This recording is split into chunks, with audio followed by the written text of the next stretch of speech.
Okay, ladies and gentlemen, esteemed guests, and cherished friends, it is indeed a privilege and honor to welcome you to the book launch of Live While You're Alive. I'd like to share something very close to my heart. It is with immense pride and heartfelt emotion that I stand before you today to speak about a man whose life has been a beacon of inspiration, not just to me, but to millions around the globe. That man is my father, Mr. Shiv Khera.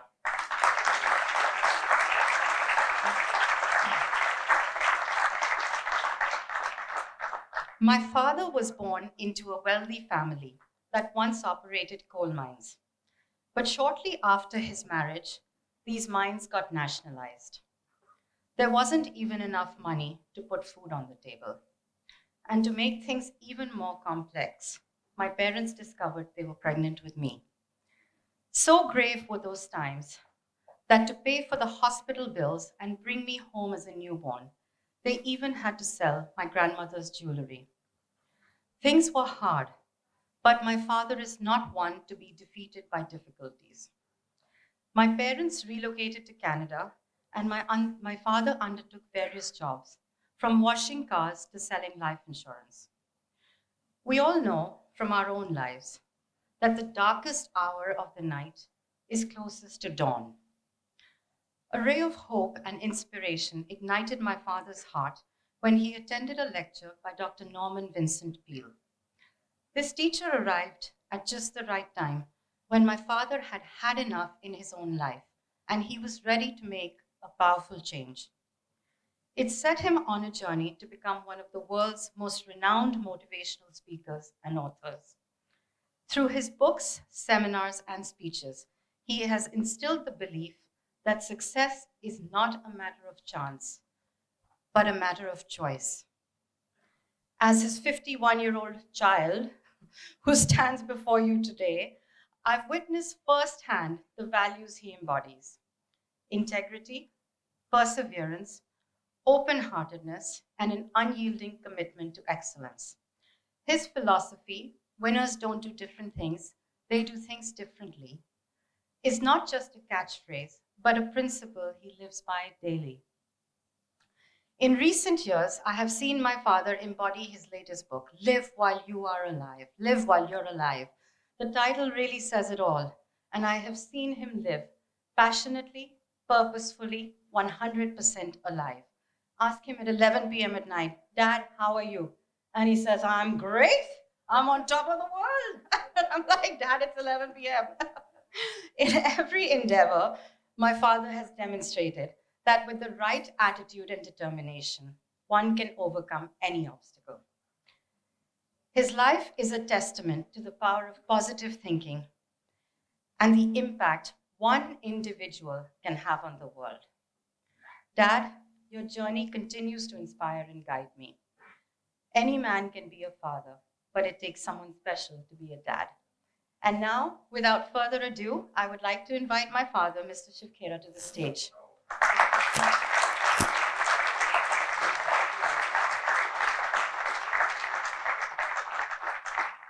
Now, I would like to introduce our chief guest, the High Commissioner of India, Dr. Shilpak Ambule.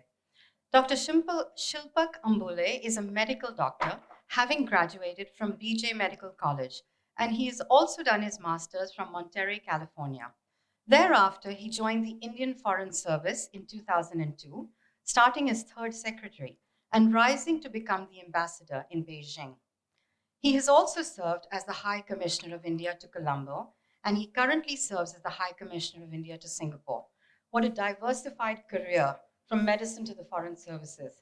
And he continues to make India proud. Please join me in welcoming Dr. Shilpak Ambule on the stage.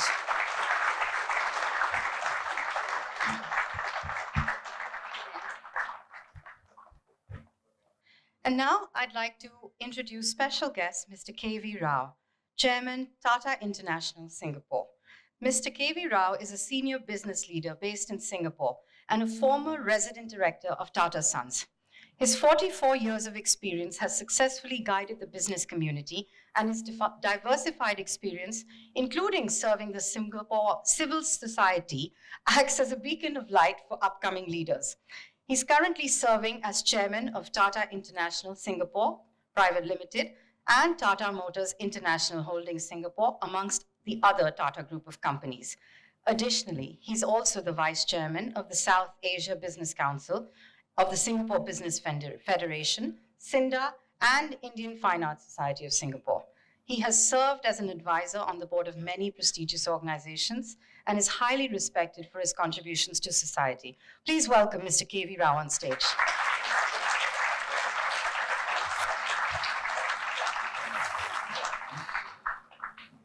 And now I would like to introduce our special guest, Mr. Inderjeet Singh, former Member of Parliament, Singapore. Professor Inderjeet Singh has served as the former Member of Parliament of Singapore for 4 terms. An engineer by profession, he is also a successful entrepreneur and has launched his own company, Creating a Unicorn.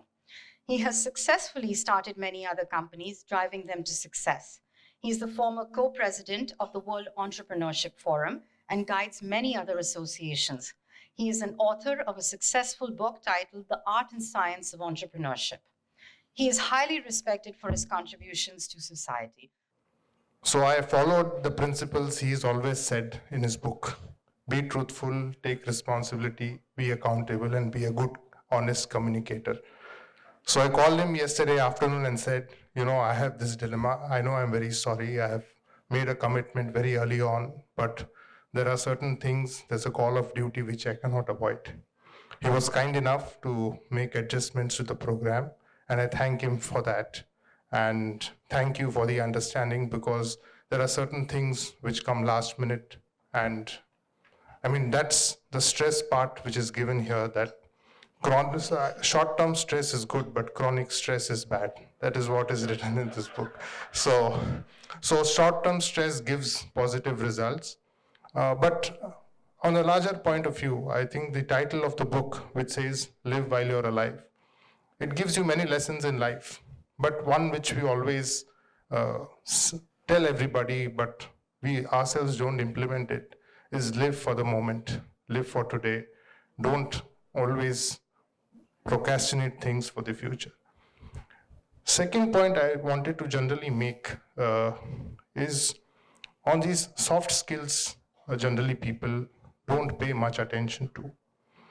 One is dedication, sincerity, and passion. These are just things or words people throw around, but these actually make a lot of difference to people's career, their progression. A lot of people talk about entering the best educational institution, either an IIT or an IIM. No offense meant to the IIT, IIM alumni present here, but these help you only to the entry level in an organization. The growth up the organization or the ladder you take there is all your individual skills.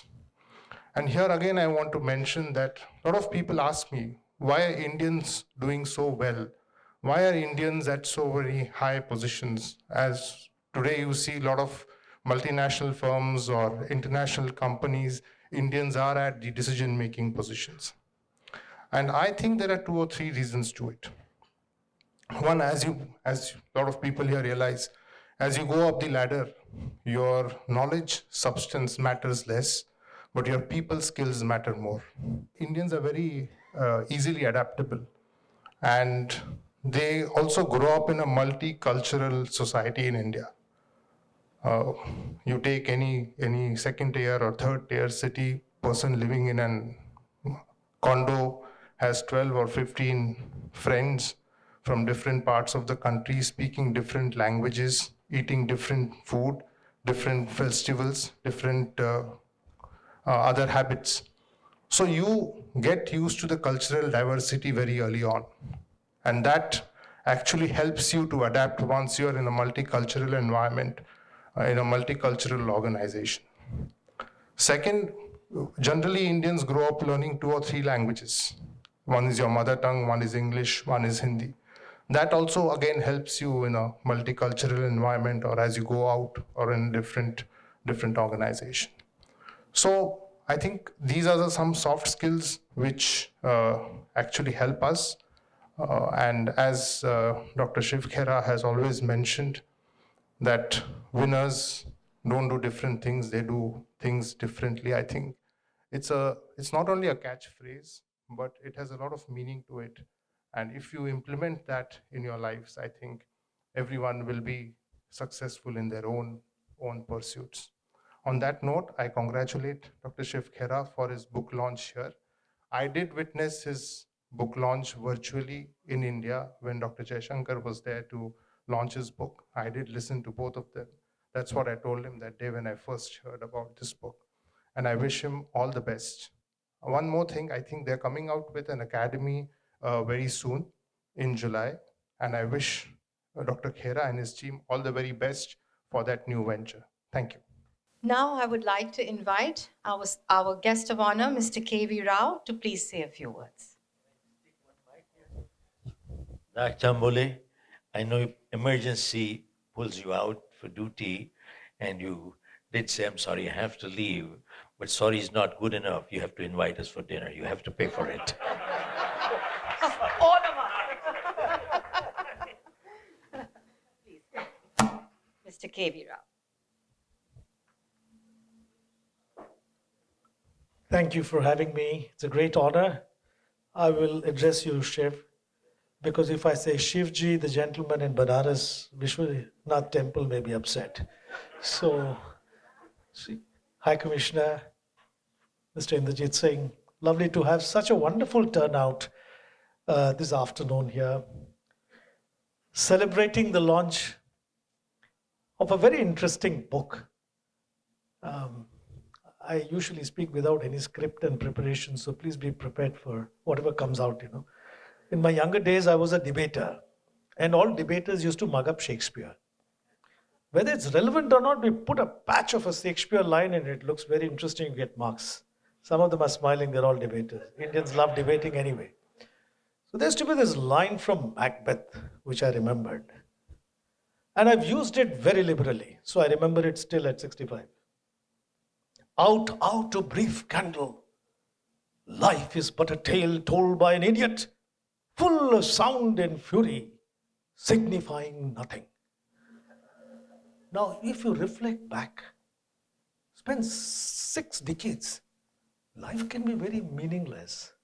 And it appears that Shakespeare made a great discovery by saying it's a lot of sound and fury and has no significance to it. Or else, please turn to this. Life is to be lived.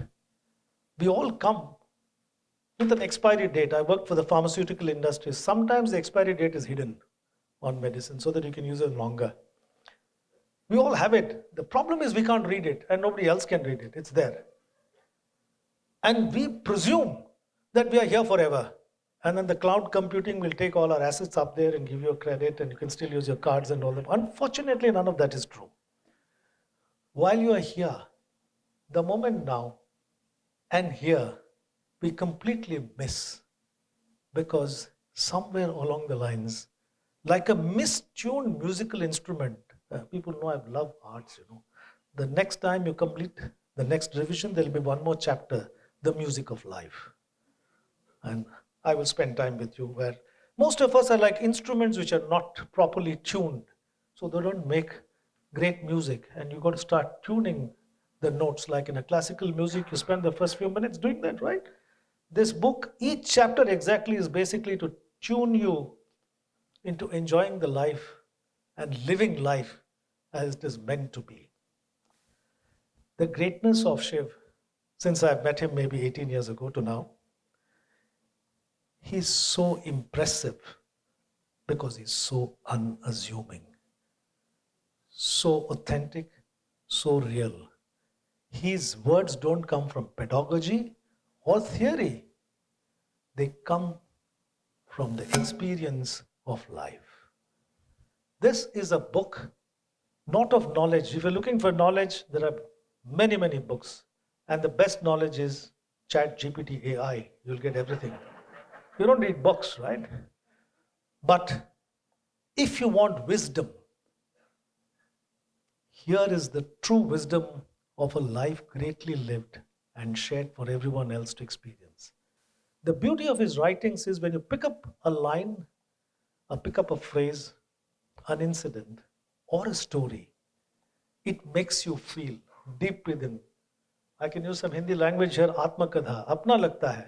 Feels that it looks like my own life, it looks like my follies. I think that is the greatness of a motivational speaker and a motivational person who can make deep change. The sense of ownership, once you open this book and start reading, you feel like, oh, it's my story. It feels the same. That is the greatness. And where does wisdom come? I don't know. There are a lot of formulas here, very simple ones put. I have a small formula of my own out of, again, experience. Wisdom comes only when you have had loads of experience. Loads. And what is experience? Once my boss has to have that behind his board. Experience is what you get when you don't get what you want. So, when you don't get a lot of what you want, and that's what a struggle is. That's why Shakespeare says his meaningless life and all of that.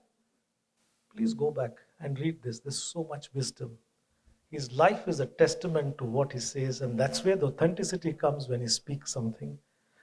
I think this is not a book to be sort of read, which you can read it in 2 hours, but you should savor each chapter and take the meaning of it and apply it to oneself to get that realization and see what is right. There's some beautiful pieces in this.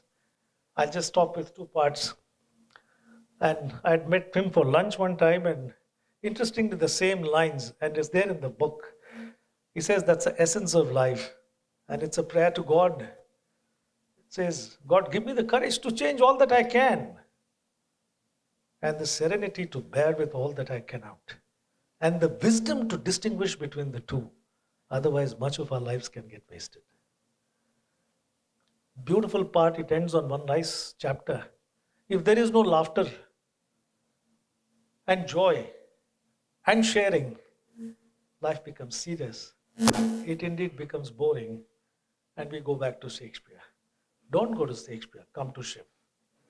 Thank you. That was wonderful. Thank you so much, Mr. Rao.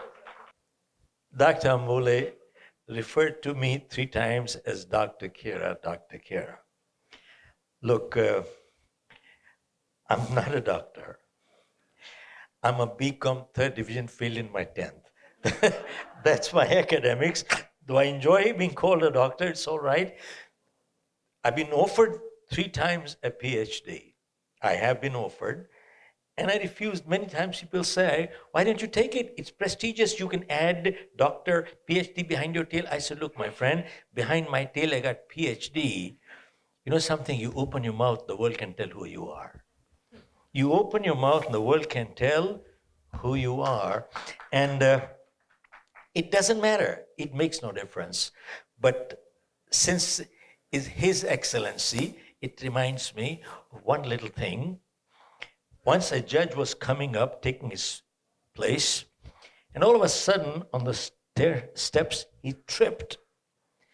And the orderly came running to help. And he says, Your Honor, I hope your honor is not hurt. He said, my honor is not hurt, but my leg hurts. Get the doctor.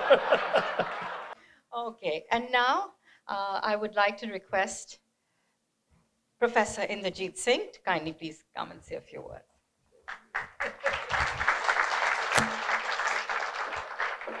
Very good afternoon, Excellency, Dr. Ambule, Mr. Shiv Khera, Mr. Rao, ladies and gentlemen. First of all, thank you for inviting me here today for this auspicious occasion of launch of this book. I think he has done many books, but this, I think, is going to be one that's going to inspire all of us. I've known Shiv for more than 10 years now. Every time he's here in Singapore, we try to meet up, we have conversations. And every time we have our conversation, he inspires me, teaches me new things. And allows me to go back to my work and to apply some of the things that I learned and to try to change, do things differently, as you know, he teaches all of us.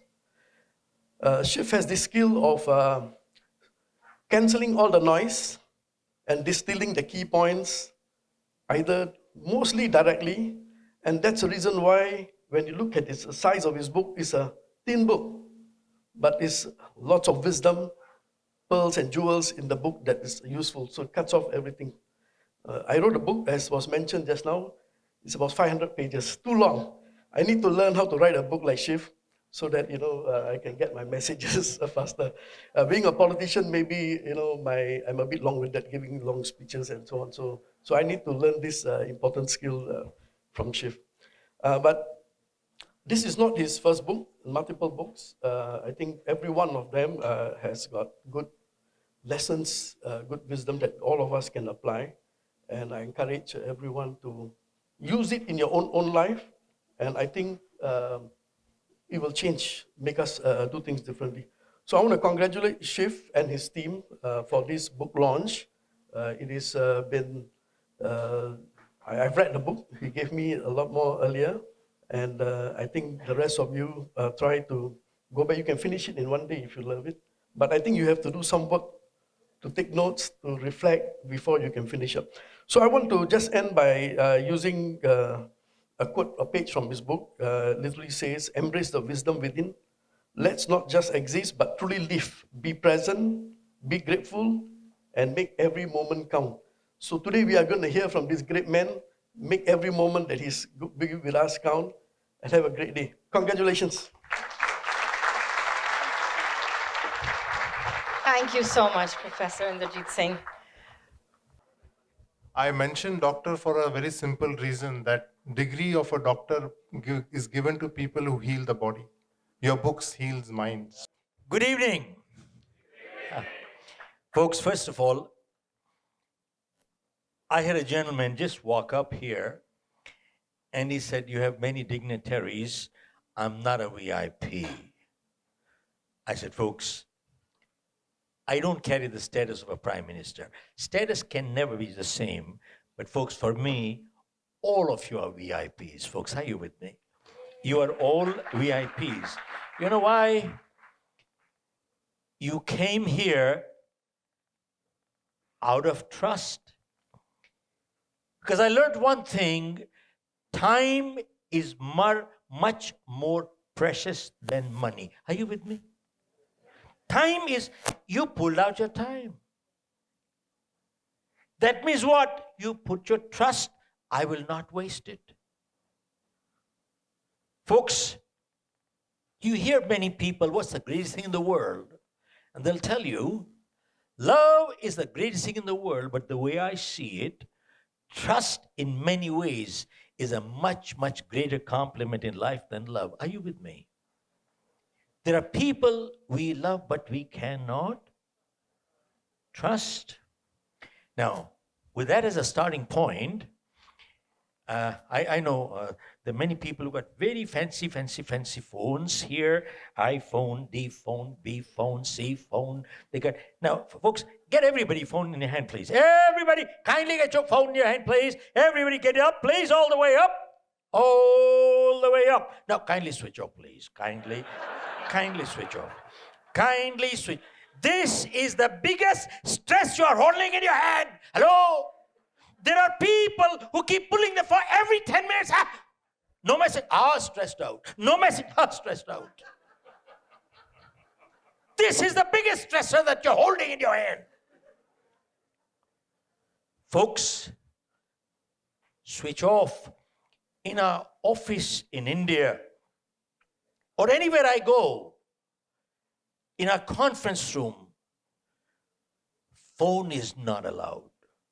Nobody is allowed to bring the phone in, including me. Why is that? See, folks, you come into my office and I keep my mobile on. Even if I put in vibrator or silent or notification or something, and something happens, tell me, what happens? I'm distracted. When I'm distracted, I'm not paying attention to you who came all the way out of trust in my office. Is it not disrespectful? Are you with me? Is it not discourteous? Do I have a right to waste your time? Folks, I have no right to waste your time. So I say, my phone will not be with me, but I will not let you waste my time either. Your phone is out too. I will not waste your time, but I will not let you waste my time either. Folks, it works so well, and that's the most important thing here today. Okay, with that in mind,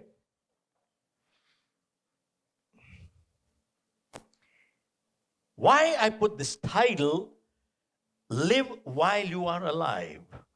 There's a little saying which says, we only live once. You heard that many times. People talking, we only live once. How many have heard this, said this somewhere? Just raise your hand, please. Everybody, you heard all this, haven't you? Ha! Totally false statement. Folks, we only die once. We live every day provided we know how to live. Hello? We only die once. We live every day provided we know how to live. Folks, there are some principles in life. We cannot have a positive lifestyle with a negative mindset. Are you with me? We can never have a positive life with a negative mindset. It doesn't work. This is not rocket science. Hello? This is not rocket science. And by the way, they don't teach this thing in business schools. They don't teach this in colleges. And do you need an MBA to understand this? Hello? Do you need a PhD to understand this? You know, sad part, after doing MBA and PhD, they still don't understand this anyway. Folks, come back. Stress is important for all of us. It is important. Stress is like an instrument, like a guitar. If the string is too tight, it breaks. If it is too loose, it doesn't give you good music.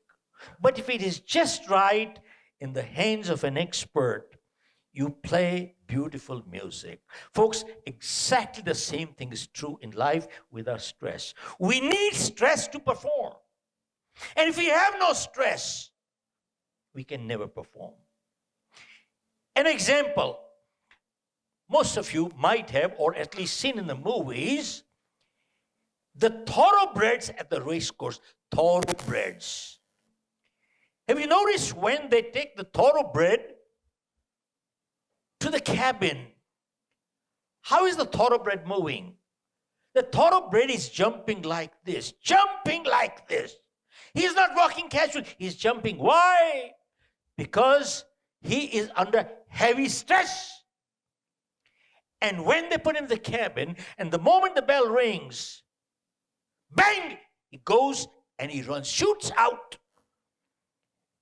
That's a thoroughbred.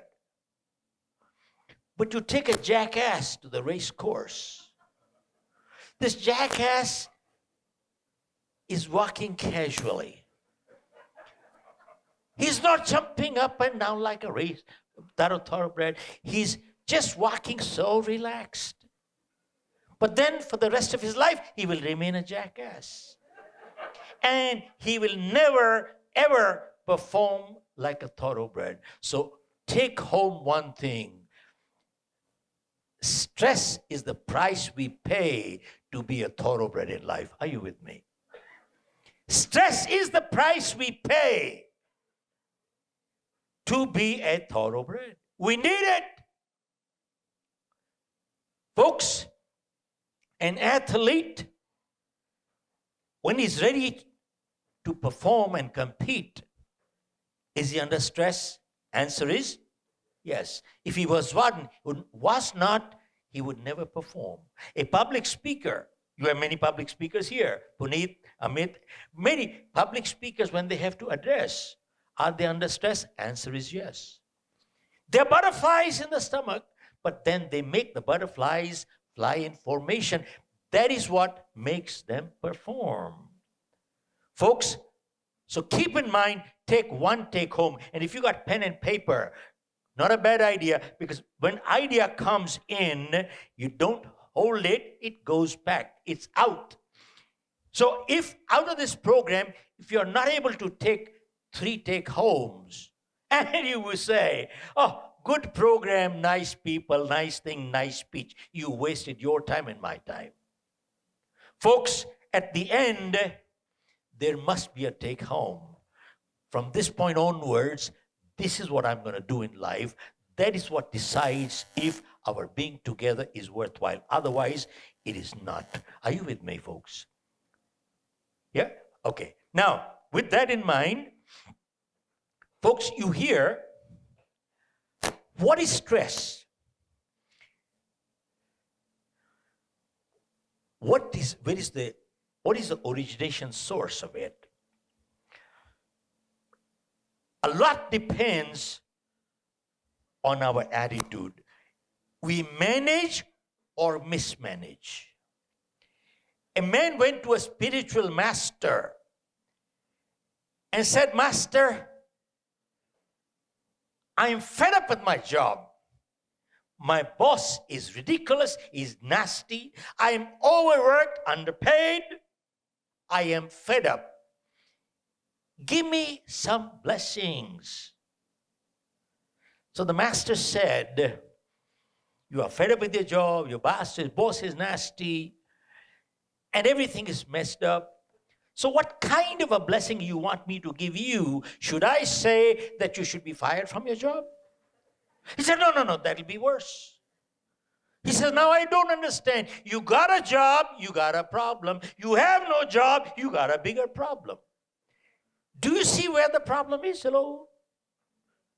Do you see where the problem is? You see, the problem is between management and mismanagement. You manage, it's profitable. Mismanage, loss.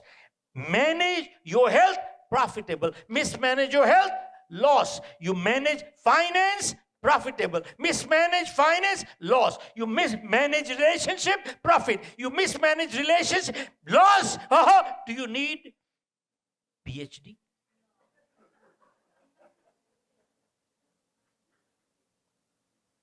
Simple stuff. Simple stuff. But it all comes down to manage, mismanage, manage, mismanage, and that is a choice. Now, folks, it boils down to attitude somewhere in life. Folks,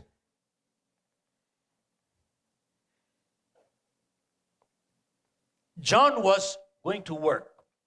He had a little fender bender accident. Came out shouting, mad, angry, annoyed, and said, you messed up my day, you messed up my car, you messed up my mood, everything. And they finished up, and he went to the office with a nasty mind. He called the office, and anybody who came up there, he shouted at them. His secretary, he shouted at her, and whoever, whatever happened, and the whole office became tense. And in their output, productivity, quality, quantity, the whole day went down because they were all under stress. Now, the secretary, after 5 o'clock, went home, and she was under stress, and she carried the stress home with her. And then her son, who was looking forward to play with his mother, and he came up, and he said, hi, Mom. He said, oh, leave me alone. I've had a bad day. And this guy who was all enthusiastic got dejected and sat down in the corner. And now they had a little puppy dog who came wagging tail, wanted to live. And this boy says, shut up and get out. And now that dog who was looking forward also got depressed. Are you with me? Look at the ripple effect, how it went from where to where. And that is what they're carriers of stress. They are carriers of stress. They carry stress wherever they go. They have aura. Hello? They have an aura. You see, you can see them walking, and around them, 12 feet, stress. Invisible walks with them. Folks, this is one example. But there's another guy, Steve, who also had an accident. And his car rolled 2 times, and he came out of the window, and he said, "Oh, my God, what a lucky day. The good Lord must be riding with me today. That's why I came out all right." And he went to the office and said, "Man, what a great day. What a great day. Had an accident, but came out here." And he said, "Time to celebrate." And the entire office had a positive aura and environment right there. And the productivity, quality, quantity went up. Look, 2 people, similar incidents, look at their behavior. And what was it? It was the attitude. Now, maybe the accident was unavoidable. Maybe it happened. They couldn't help it. But look at what the difference was between them. John reacted. Steve responded. I repeat, John reacted. Steve responded. Folks, keep in mind, reactions are negative. Response is positive, which is called proactive. This we all have heard. You go to a medical doctor, and if they ask, "How is the treatment working out on you?" And if you say, "I got rashes, I got side effects," he says, "That means the medicine has reacted on you. Stop." But if you say, "I'm feeling a lot better," he says, "You are responding well to the treatment. Response is positive." Folks, are you with me? Hello? See, response is positive. Reaction is negative. Now, one more thing I'll share. A young couple went to Mauritius for a dream vacation. 5-star hotel. Chandru, 7-star service. 7-star service. But as they walked into the room, the man saw that the room was not facing the sea view. So he said, "Got nasty, I want the sea view." Well, they called the reception. Receptionist said, "Sir, when you made the booking, you never made a special request for a sea view room. Otherwise, we would have given to you." He said, "I don't care, that's your problem. I need it now." He said, "Sir, we're totally sold out. There's not one room available. There's nothing we can do." He said, "All right, you're too junior. Call your manager." Manager came. He said the same thing, and the manager said, "Sir, you did not order initially your preference, and now we're totally sold out. Sorry, sir, I wish I could help you, but I can't." Well, then his wife stepped in. And said, "Honey, our objective was to be together. That was more important than the sea view. Who cares?" You know what the man said? "Ha! Instead of understanding me, you are also taking side of the hotel." Look at this. Instead of siding and understanding me, you are also taking the side of the hotel. And what was to be a dream vacation became a nightmare. For 5 days, they didn't talk to each other.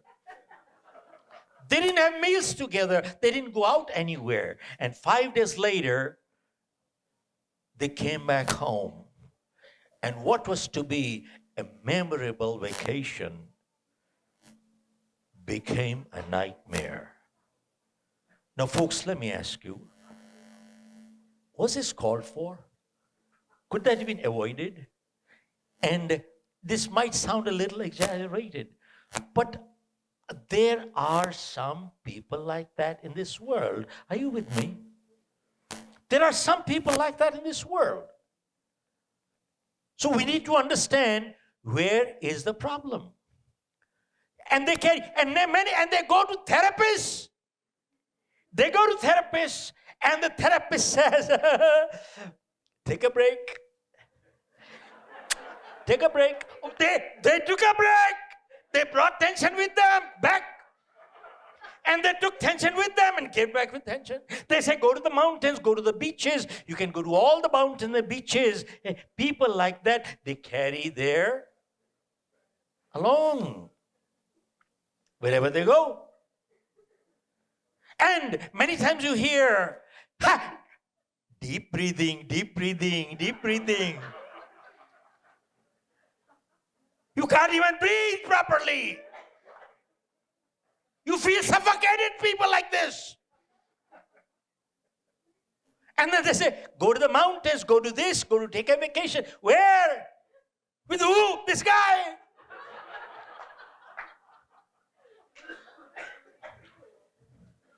You want me to carry my stress along? This is called excess baggage, for which you have to pay a price. I am carrying my excess baggage. Keep in mind, all of us can handle stress. Everybody. We are all equipped to handle stress. But what we are not equipped is to handle chronic stress. Now let me ask you, I hold this bottle of water. How heavy do you think this is? Maybe 200 grams, 300 grams. If I hold it, no big deal. No big deal. Puneet, no big deal. Now, if I hold this for an hour, my hand will start hurting. If I hold it for 2 hours, my hand will become stiff. If I hold it for 3 hours, I'll develop cramps and paralyzed, and this will drop. Folks, exactly the same thing is true in our life with our stress. For a short time, all of us can handle stress. But when it becomes prolonged, that's the time we break down. Are you with me? Hello? That's the time we are not able to handle stress. Now, folks,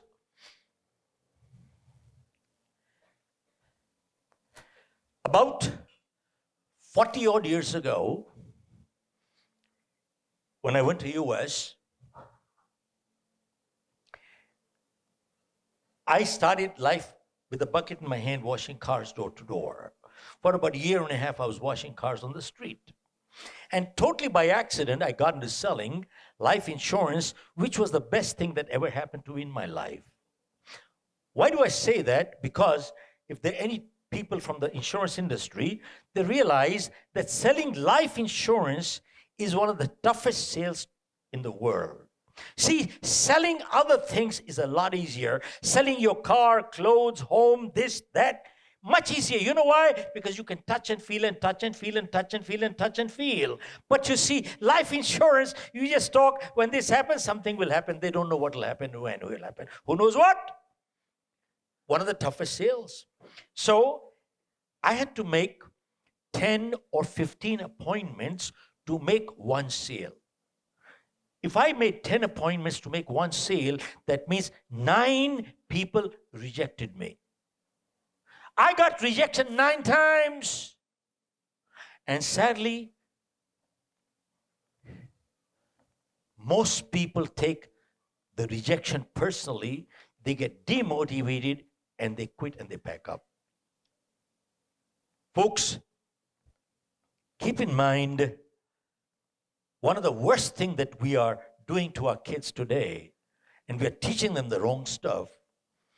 And with all good intentions, we are teaching our kids only 2 words. How to succeed, how to win. Success, win. Success, win. Success, win. Success, win. But keep in mind, life always does not go up, up, up. It also comes down. And since we have, and failing and losing is a reality. I can take a show of hands. Anybody who says they have not failed somewhere, they're lying. Failing and losing is a reality. But they have never been taught that stuff. So when they fail or they lose, they don't know how to handle it. They get depressed. And sadly, many commit suicide. And if you hear statistics, it'll boggle your mind, it'll shock you. Folks, 25% of people in the United States are taking depression drugs. 25%. That's a massive, massive amount. Huge.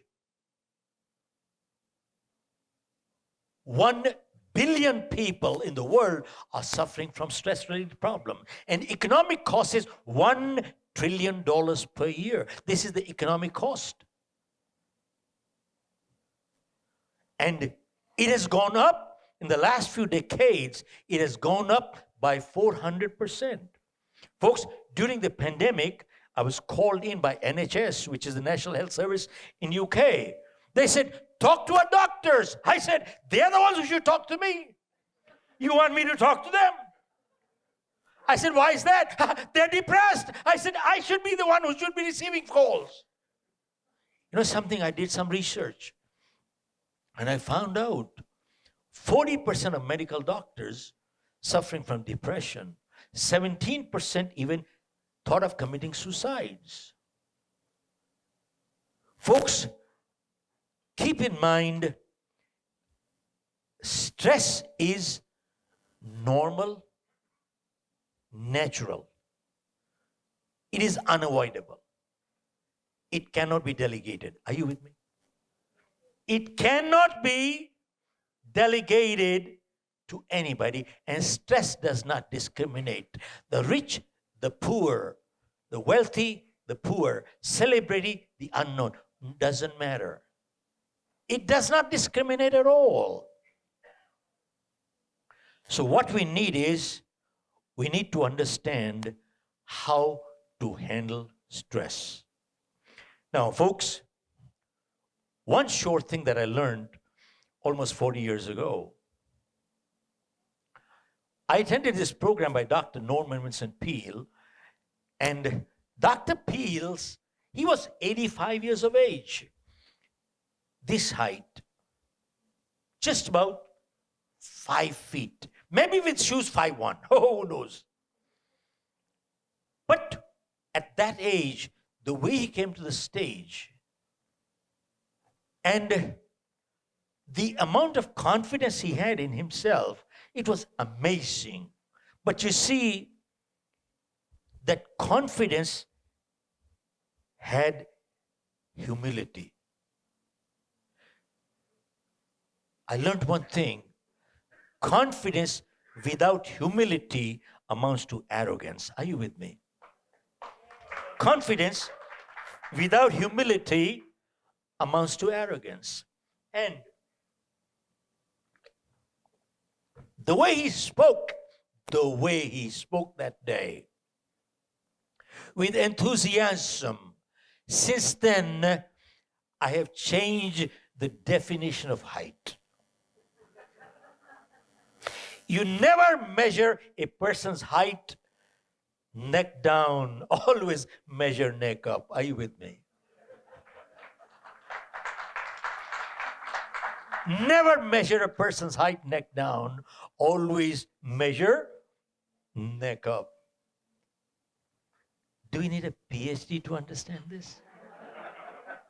MBA? Folks, come back here. He looked at everybody and said, it appears, it's so cool, calm, comfortable, it appears nobody has a problem here. Then he asked, does anybody have a problem? Now, who doesn't have a problem? So everybody raised their hand. And then Dr. Peale said, How many people would like to get rid of their problems? Again, everybody raised their hand. And then Dr. Peel said, while I was coming here, I came across a place where I saw some people lying down, all stretched out, comfortable, totally relaxed. They had no problem whatsoever. How many people would like to know where that place is? So again, everybody raised their hand. Then Dr. Peel said, 2 blocks away from here, there is a cemetery. There are people lying there, all stretched out, totally comfortable. They got no problem whatsoever. Then he asked, how many people would like to get rid of their problem? Nobody raised their hand. Everybody put their hand in their pocket. And that day, Dr. Peel said, he said, folks, remember, problem is a sign of life. So long as we are alive, we shall have problems. The day we don't have problem, we'd be dead. And when you're running short of problems, watch out, he's calling you.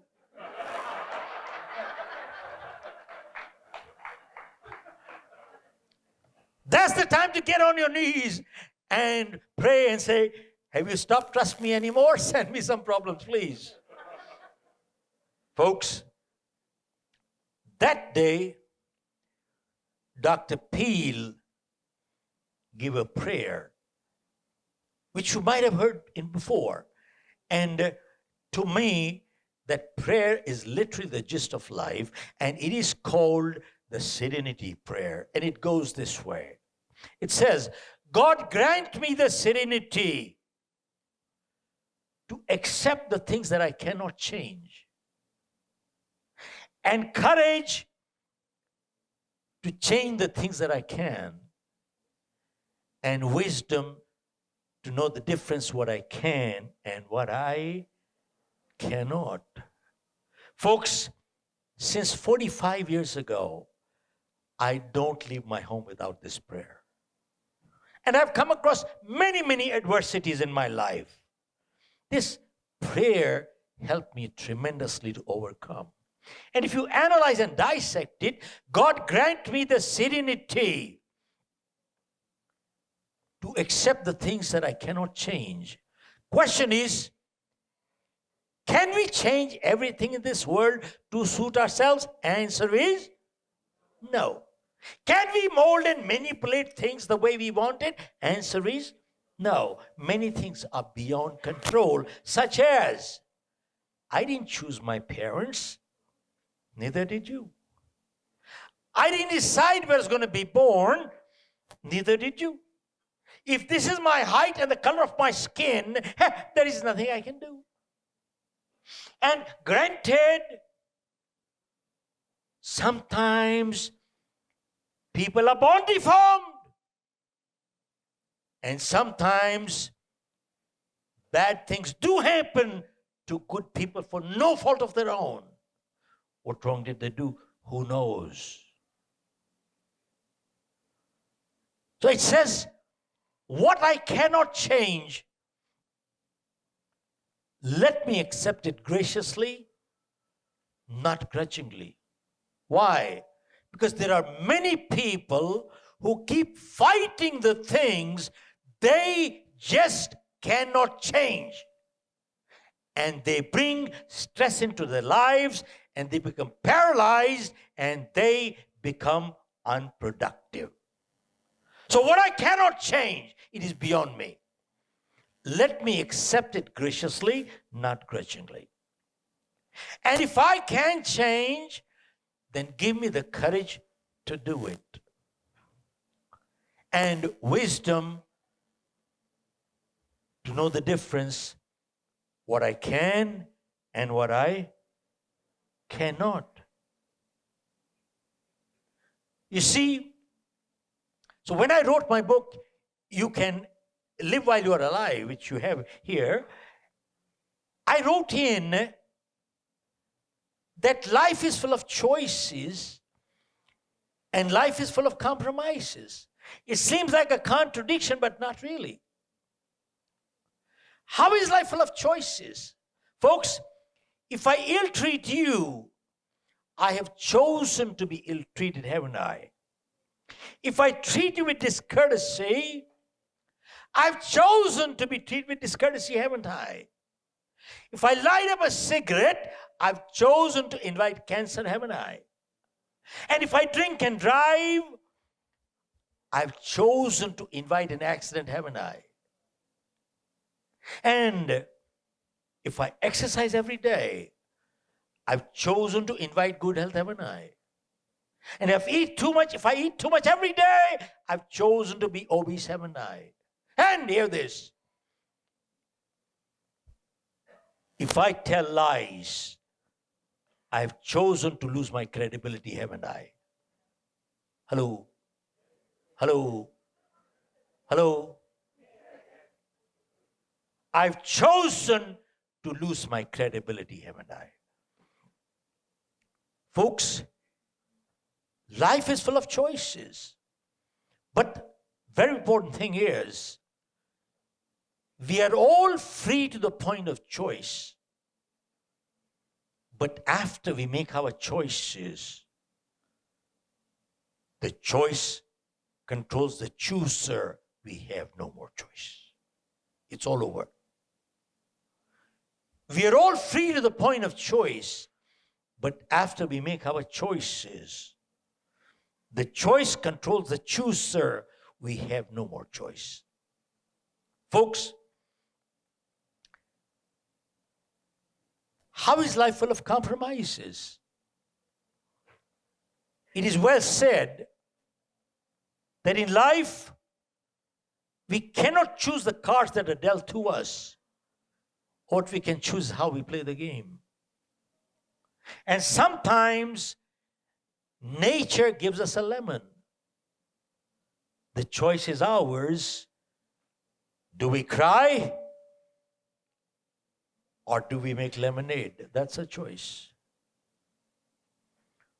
Now, why do I bring this point up on the topic of stress? Let me share. Typically, I'm asked, especially by the press, they say, Mr. Khera, tell me, people who are successful, don't they make mistakes? And people who fail, don't they do positive things in life? And my answer is that people who are successful, they do make mistakes. But remember, making a mistake once in a while does not bring failure. Repeating the same mistake again and again is what brings. Well, you're smart. And doing something positive once in a while does not bring success. Repeating the same positive behavior again and again is what brings success. So what does it tell us? That success and failure is a choice. Series of positive decisions in life is called success, and series of negative decisions in life is called failure. That's about it. Now, folks, when things happen in life, we have a choice. Choose stress or choose calmness. That's a choice we have to make. Folks, let me share how to handle stress. What are the biggest things that create stress? One major stressor is living life by procrastination, postponing things in life. I'll do it tomorrow. I will do it tomorrow. I will do it tomorrow. They keep postponing. Now, let me ask you, can anybody define the word procrastination? Somebody raise your hand, please. How do you define, yes, sir. How do you define, say it loudly. I know I have the mic, but go ahead, say it loudly. How do you define the word procrastination?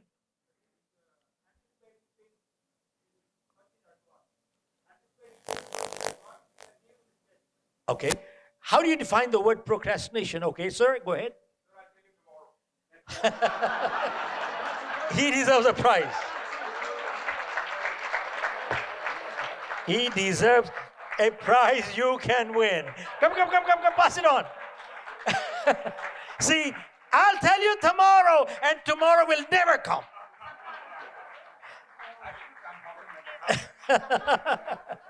But how well said. Folks, now let me share with you how we define the word procrastination. Very short sentence. Folks, unjustified postponement is called procrastination. I repeat the word. Unjustified postponement is called procrastination. Now let me qualify. Means justified postponement is not procrastination. Example. A doctor is not able to write a prescription. Why? He's waiting for the blood report, so he can't write. That is justified postponement. But unjustified is when I could do, I should do, but I don't do or I won't do. That's unjustified. I could do, I should do, but I don't do or I won't do. If I don't do means I have a bad attitude. And if I won't do means I'm stubborn. Hello?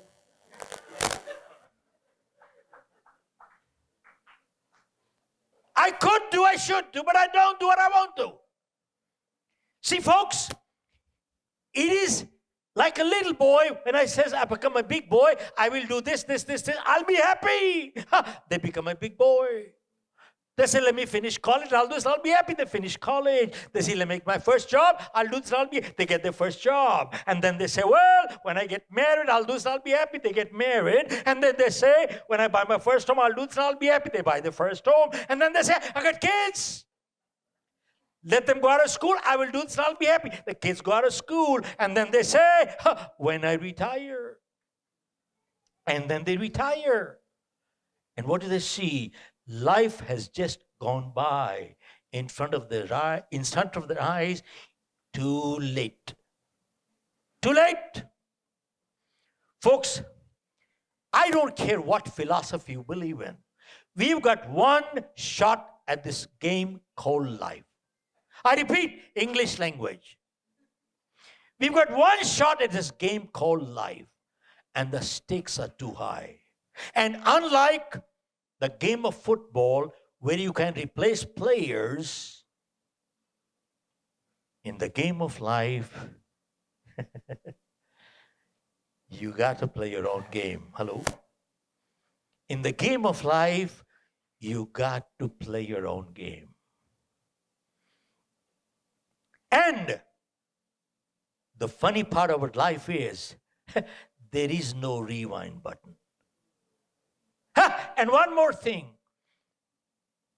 This life is not a dress rehearsal. Hello? You pinch me, I get hurt. I pinch you, you get hurt. This life is not a dress rehearsal.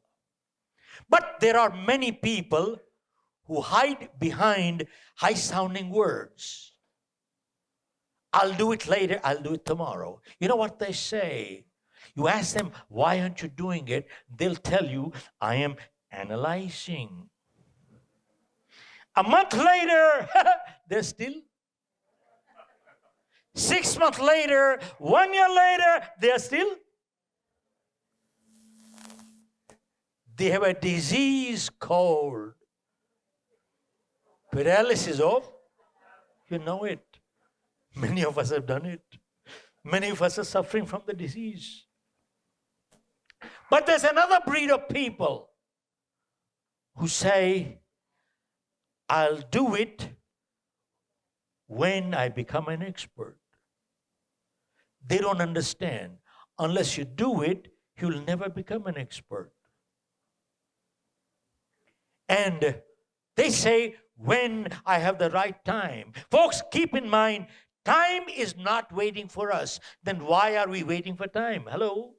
Time is not, folks, your watch stops, but time doesn't stop. Hello? Your watch can stop, but time doesn't stop. I don't know of any school, college teaching this stuff. Hello? They are pulling out misfits in there. They're teaching them arithmetic, geometry, geography, this. How to measure. They can't even measure the distance between their nose and the brain. Nothing. They can't measure anything. Misfits. Folks,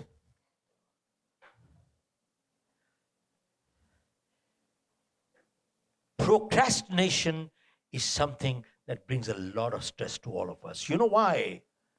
Anything left undone, unfinished, it creates a lot of subconsciously at the back of my mind, you're not at peace. It keeps coming back. I gotta do it. I gotta do it. So you can't be. You see, finished work energizes, unfinished drains energy. Are you with me? This is a major cause of stress. And folks, procrastination is the biggest killer of success. Biggest killer. Now, question is, why do we postpone things in life? You know something?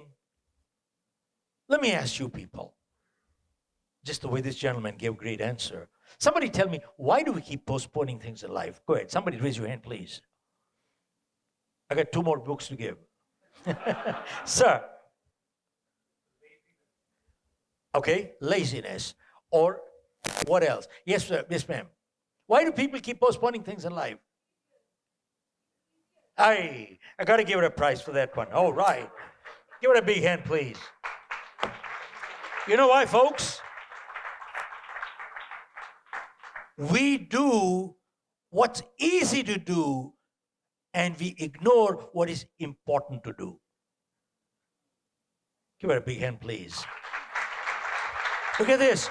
We do things that are easy to do and we ignore things what is important to do.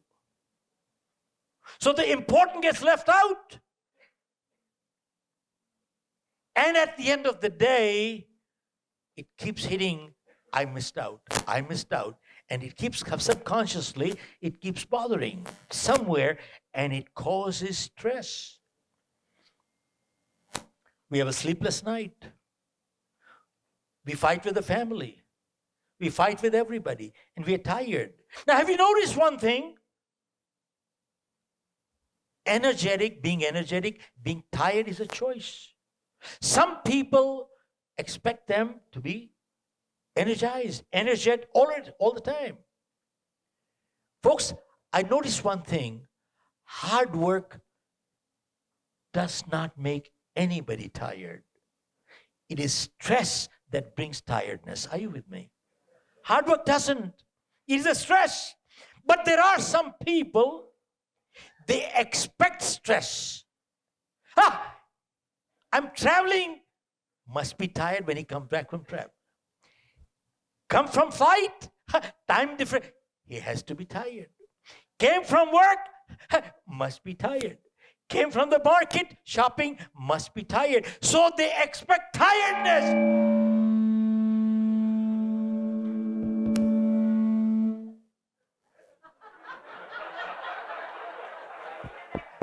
Folks, they just ratified what I said. This is a subtle way. You know something? They expect tiredness and they're never disappointed. Hello? They expect to be tired. How are you this morning? You talk to them in the morning. How are you this morning? I'm tired. And they say, how are you? You ask them, how are you this morning? They say, under the circumstances. What are you doing under there anyway? What are you doing under there? Why aren't you out? Folks, under the circumstances, under this, under that. Folks, procrastination is the biggest thief of success in life. You keep postponing, and somebody said, laziness.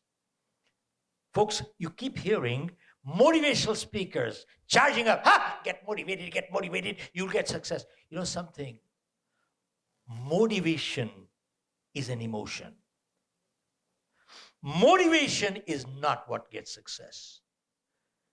It is commitment, consistency of positive behavior that gets success. Folks, you do something positive every day consistently, the outcome will be success. Success is an outcome of doing something positive consistently. Success doesn't happen overnight. Keep in mind, success and failure don't happen overnight. You do something wrong consistently, it ends up into a big failure. You do something positively every day, the result is success. So don't chase success. That's a target. You want to black belt in a martial art? Practice 4 times a week. So practice 4 times a week is more important. And there are days you don't feel like. If you depend on motivation, when I feel good, I'll do it. You'll never feel good. There are times, every athlete, every performer in this world, sometimes days are, they feel good. And there are days when they don't feel good. But you see, the day they don't feel good, they still get up. It is a consistency that brings success.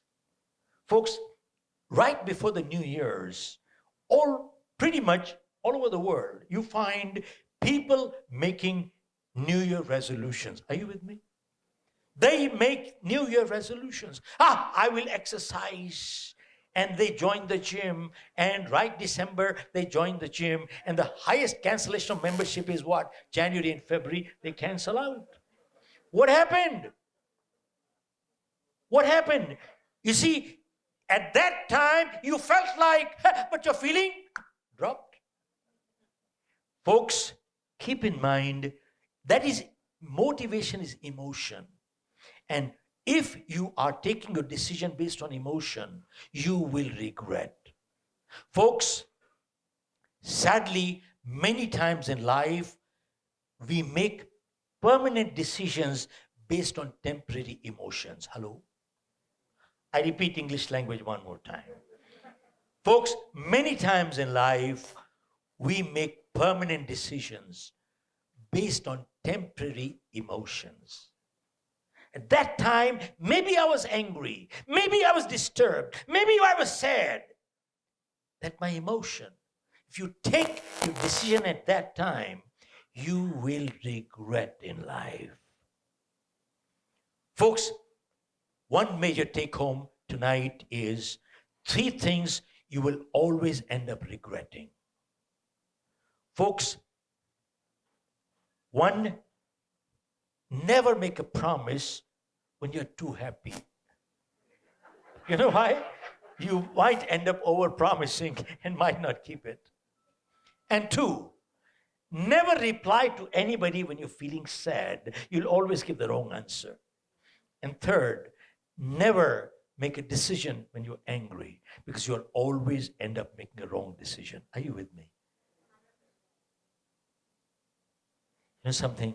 I wish they taught this in colleges and universities.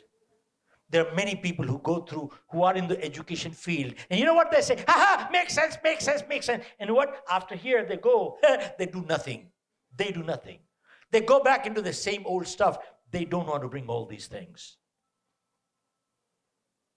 They're creating misfits. They don't understand.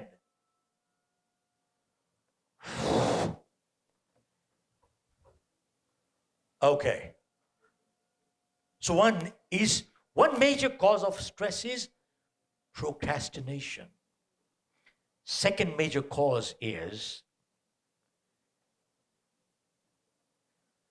trying to please everybody all the time.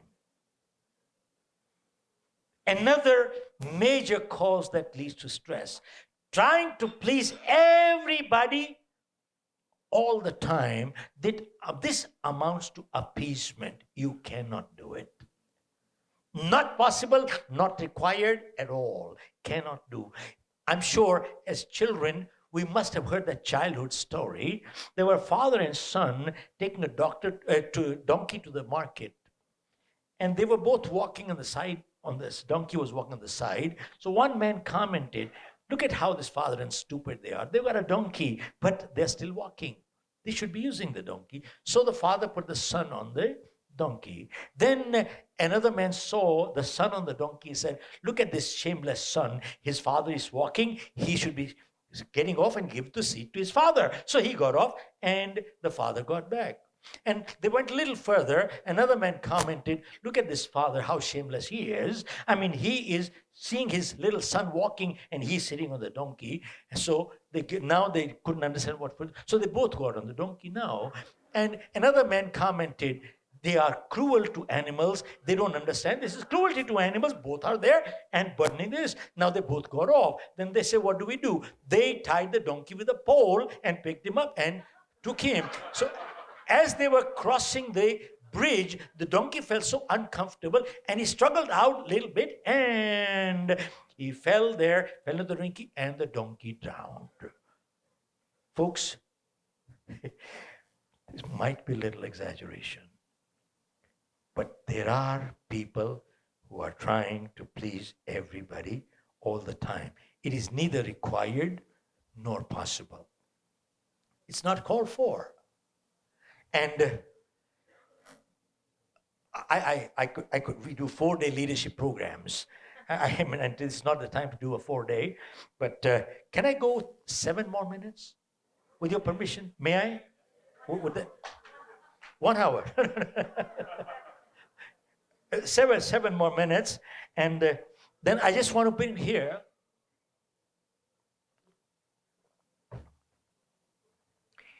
a major remedy overcome stress, folks, is build strong relationships in life.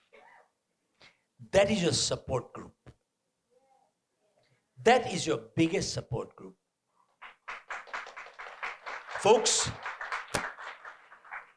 there were 2 childhood friends, Bill and Harry.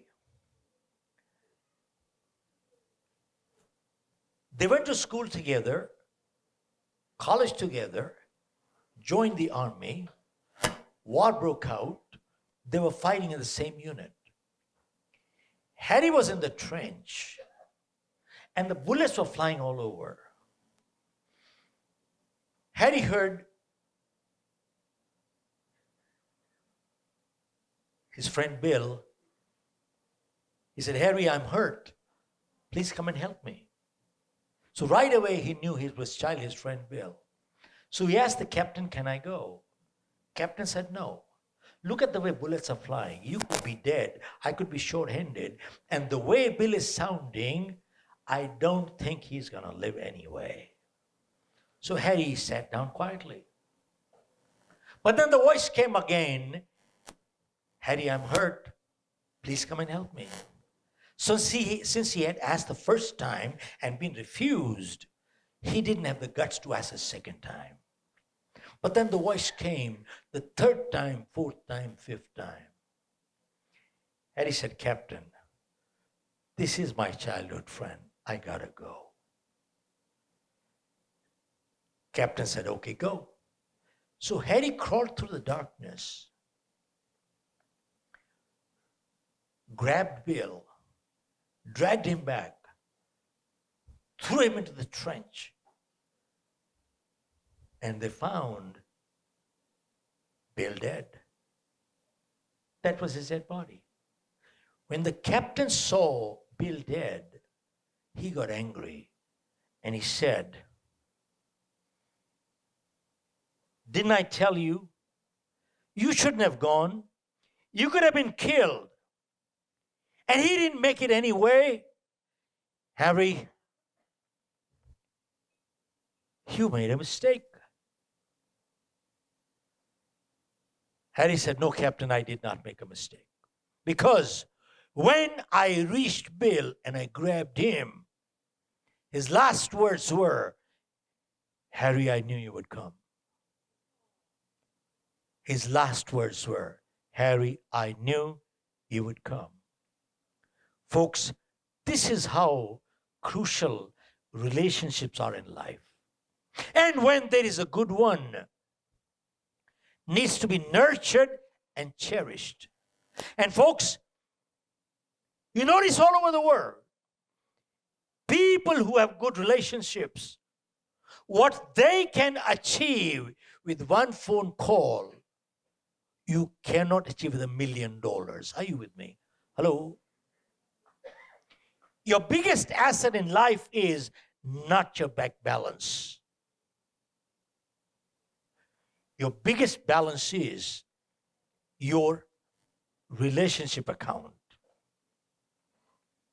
Folks, many people come to events like this or other places, and even in business schools that teach them, go network. Joint Chamber, Rotary, Lions, this network. You ask them, what are you doing? The guy says, I'm networking. And you ask them, why are you networking? He says, I'm building contacts. Why are you building contacts? Someday it could be useful. He's a doctor, he's a lawyer, he's a politician, he's this, he's that. Someday he could be useful. Usefulness goes, everything. Are you with me? Usefulness goes, everything goes. You see, these people, they're like parasites. They're only takers in life. Only takers. See, one day I came from dinner and a man met me in the lobby and he asked me, Mr. Khera, you went for dinner tonight? I said, yes, sir. You met some people tonight? I said, yes, sir. And then he said, I hope you met some people who could be useful to you. I felt like giving him a piece of my mind and something else. You see, to this person, the criteria of meeting was usefulness. They're only takers. You see, they don't understand the difference between building contacts versus building relationships. And they don't understand. And MBA educated. They don't understand that usefulness is a byproduct of relationship. Are you with me? It's a byproduct. Folks, the parasites only takers. See, a good relationship is a support group. It gives you security in life, and your stress level makes you feel secure. And then,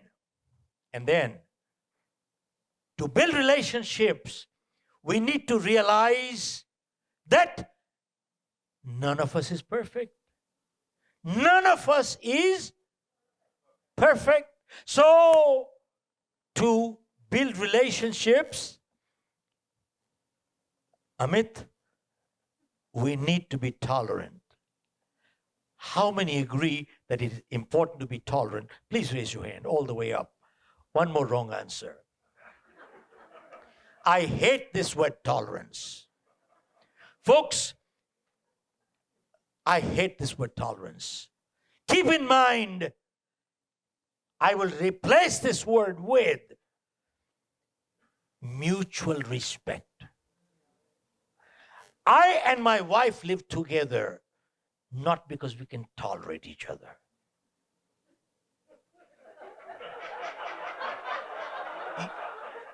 You know what it means?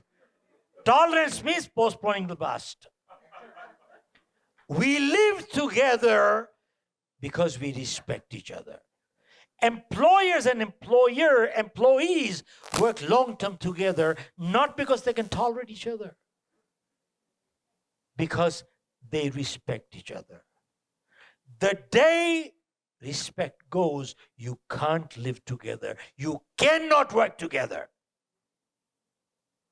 The word is mutual respect. And what brings respect? Folks, it is our value system. Our values match. My next book that is coming out on relationship, and somebody in the break was talking about it, and I've done some research and I found out that about 200 years ago, in the Western world, there was no concept of love marriage. Pretty much, most marriages were all arranged marriages. That means, Bharat, that means marriage came first, love came after. And granted, they might have had problems, but by and large, they lasted. But today in the Western world, there is 60-70% divorce rate.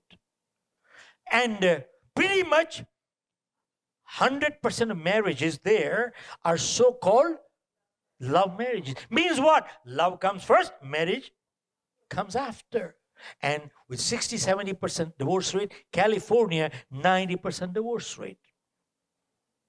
And then they've come up with a compromise, and that is, let us live together without making any commitment.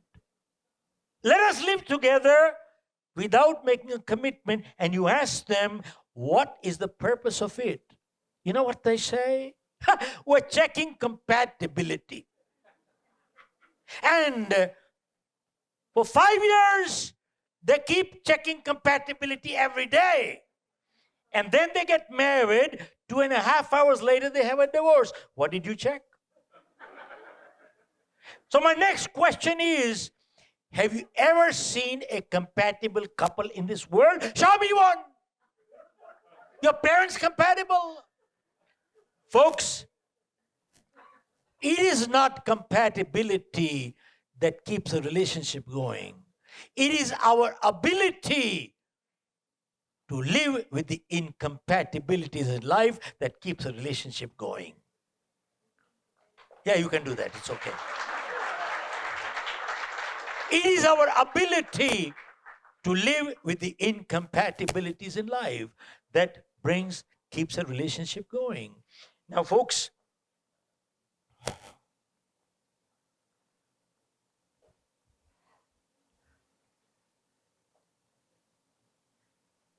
last two things.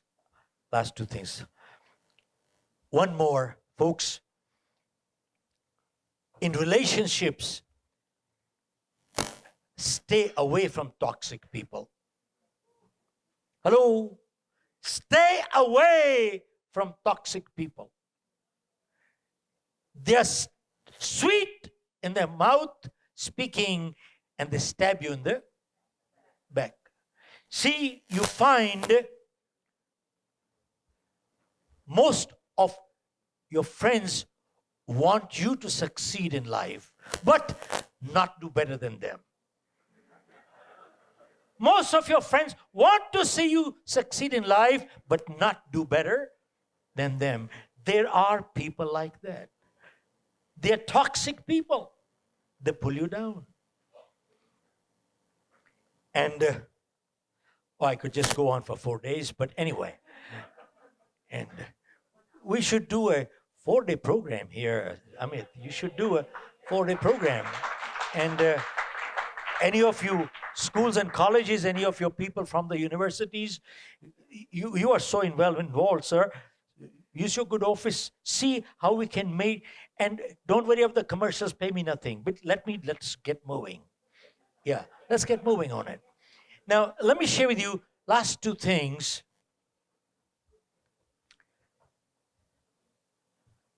Folks,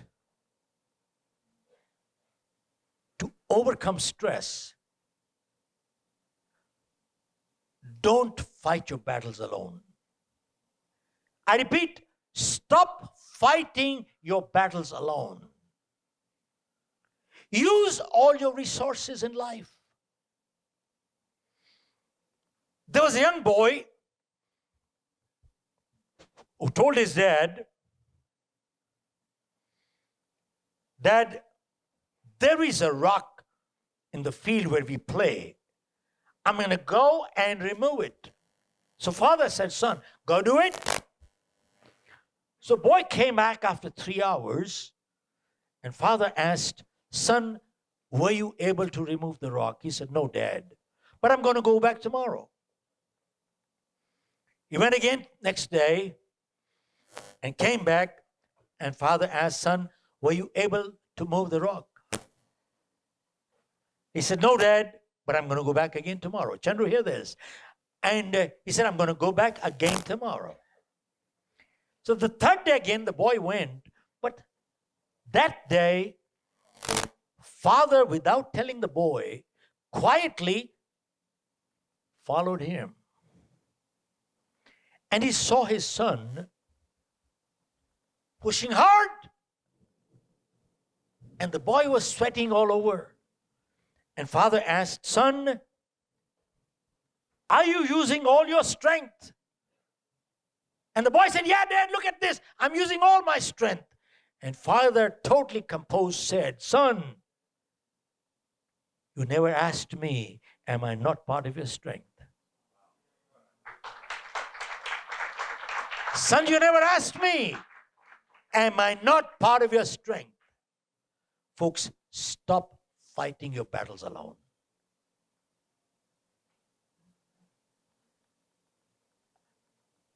And lastly,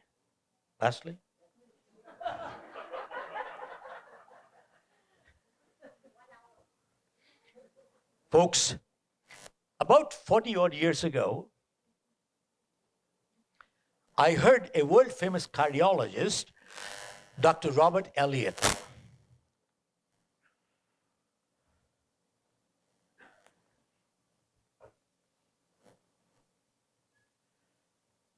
Folks, on the lighter side, let me change the topic for a moment. Somebody said if you want to have a good set of teeth for the rest of your life, do 3 things, 3 principles in life. 1, brush your teeth every day, twice a day, after meals. And 2, go to your dentist twice a year. And 3, mind your own business. Otherwise, you're going to get into trouble. All right, folks, come back. Robert Elliott, world famous cardiologist, he was teaching cardiology to cardiologists. And he was on the fast lane, getting off the limousine to the plane, to the limousine, to the plane, to the limousine. And one day, he was to address a few hundred doctors. He arrived in the morning, and somehow he felt a little uncomfortable himself. And he was in mid-40s, by the way, about 45 somewhere, age-wise. Being a cardiologist, he realized something was wrong. He went to the nurse's station and said, "Check me out. I'm not feeling good." They checked him, and he was having a heart attack at that time. He was put in the hospital. Needless to say, he couldn't address the audience. But then, when he came out of the hospital, Dr. Elliott said,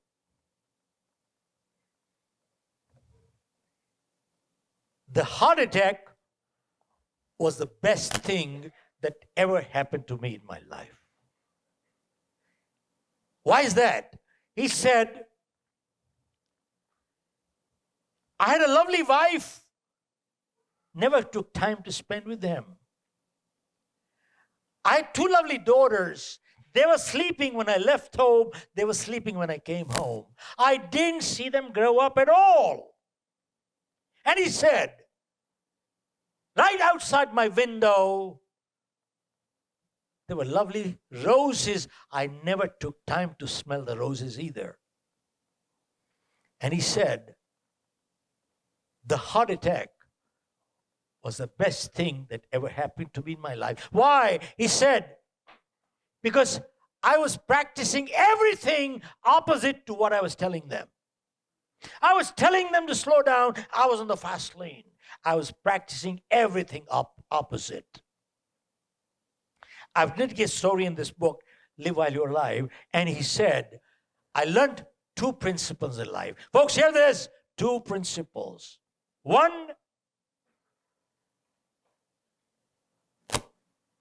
don't sweat the small stuff. And 2, it's all small stuff.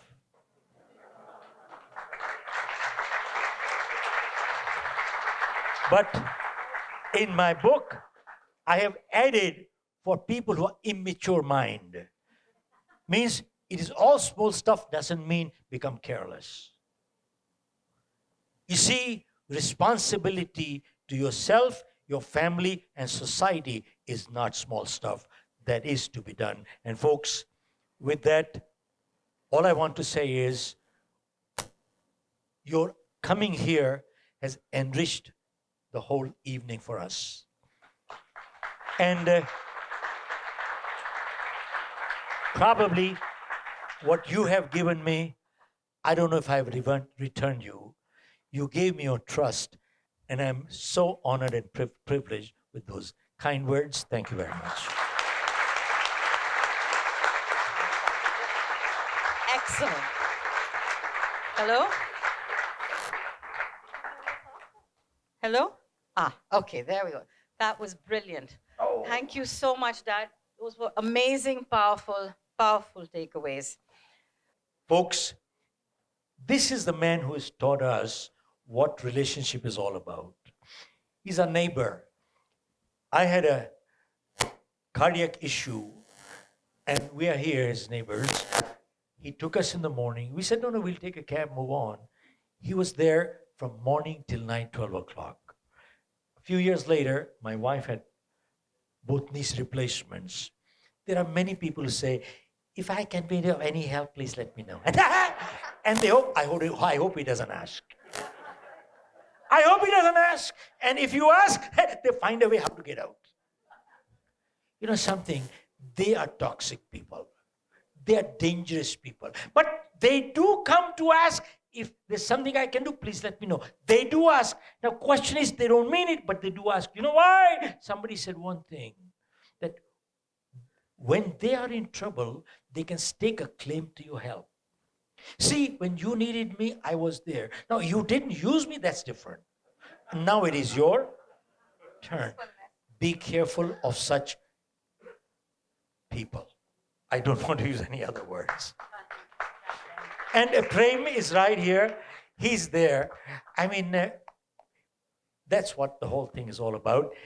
Before Mr. Shiv Khera signing the books, I just want to leave a thought of laughter for you when it comes to books. There are different kinds of people who approach books, particularly Indians of Indian origin. Those who buy and read, those who do not buy but borrow and read, those who borrow and do not return the books and do not read. Last but not the least, people buy the books just to dress their bookshelves. Doesn't matter which way, what way. If you don't read the books, buy a dozen of them each. If you read, for the first category, please get a book bought and have it signed by the maestro. After you've read, there'll be a line of people who want to borrow and read. But any which way, you have got such a brilliant exposition of the essence of the book, the entire wisdom in about 40 minutes or so, 35 minutes or so. I think nobody else could have done it better than Shiv. Congratulations. Thank you. We're pleased to have you here. And after that, as they say, entree and the starter, if you want to have the full course, take the book, 1 page a day, and try and implement. It's really brilliant. Thank you. Thank you for being here and inviting all of us.